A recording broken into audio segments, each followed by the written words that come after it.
Perkenalkan, nama saya Rangga Wibowo dengan NPM 2122010889. Di sini saya dari mahasiswa program studi keperawatan Fakultas Kesehatan Universitas Jenderal Ahmad Yani Yogyakarta. Di sini saya akan berpraktikum tentang komunikasi efektif dalam hubungan interpersonal antara perawat dengan klien dan keluarga pasien. Nah, tanpa berlama-lama kita lihat dulu videonya bagaimana cara saya dalam menjelaskannya. Kita lihat videonya. Beberapa hal yang perlu kita ketahui sebelum kita berkomunikasi dengan klien, kita terlebih dahulu kontak mata kita melihat ke klien, klien pun melihat ke mata kita. Nah, dan selanjutnya kita cara duduk senyaman mungkin, perawat senyaman mungkin, dan duduk klien senyaman mungkin.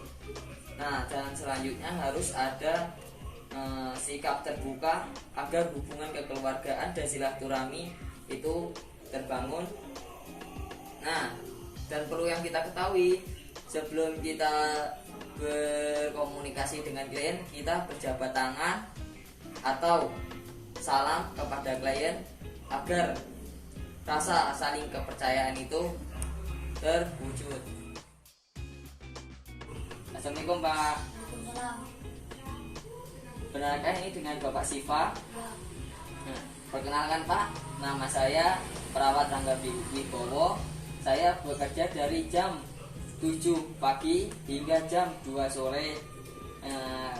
Saya berasal dari Puskesmas ASI ya Pak ya. Nah, di sini saya ingin bertanya-tanya tentang keluhan keluarga Bapak. Nah, sebelumnya Bapak apakah bersedia Pak? Bersedia. Nah, jika Bapak bersedia, kurang lebih itu waktunya 10 menit ya Pak ya. Sebelum kita melakukan komunikasi, apakah ada yang perlu ditanyakan Pak dari Bapak? Tidak ada ya Pak ya. Bapak sendiri di keluarga sebagai apa Pak? Sebagai anak ya. Anak keberapa Pak? Kedua. Anak berapa Pak? Kedua. Anak kedua ya Pak ya. Nah, di dalam keluarga itu ada siapa saja Pak? Ayah, ibu, kakak, mas, adik.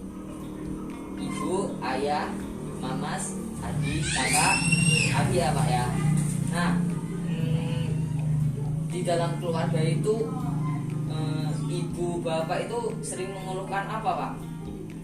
Ibu saya sering mengeluhkan asam lambung. Iya. Udah 2 tahun dibawa ke rumah sakit, tidak ada apa? Tidak ada perubahan. Tidak ada perubahan. Oh, tidak ada perubahan ya Pak. Nah, ibu bapak itu merasakan asam lambung itu hilang timbul apa terus menerus atau saat-saat waktu tertentu, atau misalnya ibu bapak itu tak makan asam lambungnya kambuh atau bagaimana Pak? Asam lambungnya kambuh ketika telat makan. Oh, telat makan ya Pak. Nah, selama ibu bapak, bapak kok tahu kalau ibu bapak mendiagnosa asam lambung? Bawa ke dokter. Apa Pak? Bawa ke dokter. Oh, berarti ibu bapak itu sudah dibawa ke dokter ya Pak ya? Ya.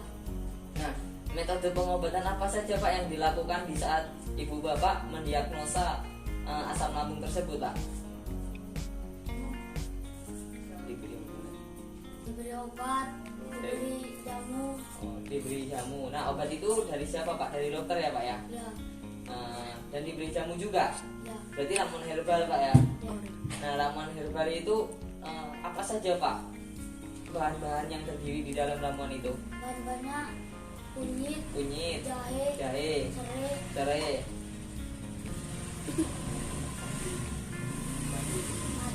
madu, dikeringkan, terus disaring, ya,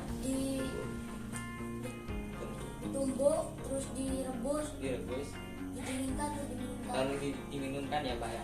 Setelah meminum ramuan herbal itu, apakah ada efek samping atau perubahan di dalam tubuh ibu bapak? Ada perubahan. Ada perubahan ya Pak ya. Contohnya apa Pak itu Pak? Nyaman dan segar. Nyaman dan segar. Berarti presentasi kambuhnya itu berangsur-angsur membaik ya Pak ya. Dan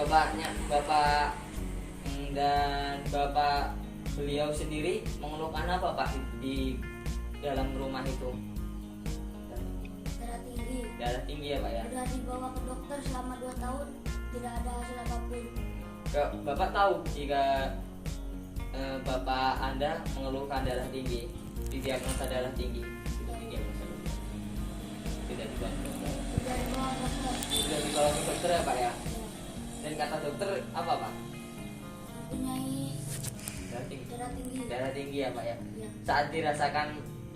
Saat bapak Anda darah tingginya kambuh itu apa yang dirasakan Pak? Pusing. Ya, pusing. Terus batuk dan pilek. Dan Pak ya. Iya, nggak apa-apa Pak. Itu darah tinggi itu bahasa awamnya Pak ya. Jika di dalam bahasa medis itu disebut hipertensi ya Pak ya. Berarti Bapak Anda mengidap didiagnosa oleh dokter itu hipertensi ya Pak ya, atau darah tinggi. Nah, pengobatan apa saja Pak yang sudah dilakukan oleh Bapak Anda? Pengobatan membuat jamu juga. Membuat jamu ya. Seperti apa Pak? Seledri itu diapakan Pak? Ditumbuk ya. Terus lalu kunyit, jahe, ya, serai, ya, direbus, ya, disaring, ya. didiemin dulu terus diminum. Oh iya Pak. Nah, berarti itu tetap memakai ramuan herbal ya Pak ya. Ya. Dan setelah meminum ramuan herbal itu Bapak Anda merasakan apa Pak? Merasakan nyaman dan segar. Nyaman dan segar ya Pak ya. Darah tingginya berarti berangsur-angsur untuk sembuh ya Pak ya. Ya. Oh ya. Untuk kesehatan dan untuk kakak Anda itu bagaimana Pak? Orangnya di dalam keluarga itu bagaimana? Dia bekerja tiap hari. Memberi uang ke aku. Terus memberi uang untuk biaya hidup, biaya sekolah sampean berarti ya Pak ya. Ya. Membantu orang tua sampean juga, karena kan orang tua sampean itu lagi sakit kan. Jadi kakak sampean membantu. Dan untuk keluhan atau penyakit apa ada yang dirasakan untuk kakak sampean Pak? Tidak ada. Tidak ada ya Pak ya. Ya. Berarti kakak Anda itu sehat, badannya bugar dan rajin bekerja ya Pak ya, untuk membantu kehidupan keluarga ya Pak ya. Dan untuk adik sampean Pak? Terus saya setiap hari ke sekolah, bangun pagi, mandi, bersiap-siap untuk berangkat sekolah, makan, berangkat. Berarti adik sampean itu termasuk anak yang masih rajin ya Pak ya, tetap sekolah, tetap mandi agar badannya segar di pagi hari, belajar tentunya ya Pak ya. Nah, untuk adik sampean itu apakah ada keluhan juga Pak atau tidak ada? Berarti adik sampean itu sehat juga ya Pak ya. Ya. Assalamualaikum Pak. Dalam Bapak kok terlihatnya hari ini kok murung sekali dan seperti cemas. Apakah ada yang dipikirkan Pak? ada. Ada yang dipikirkan ya Pak ya?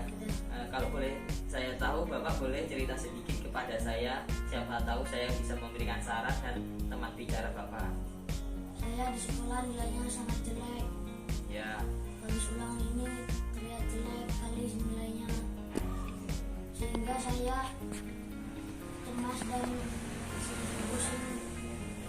pusing memikirkan nilai-nilai sekolah itu, sehingga saya tidak nafsu makan. Begitu ya Pak ya. Ya. Tidak nafsu makan, kan seharusnya itu manusia itu kan makan itu menjadi kebutuhan utama ya Pak ya.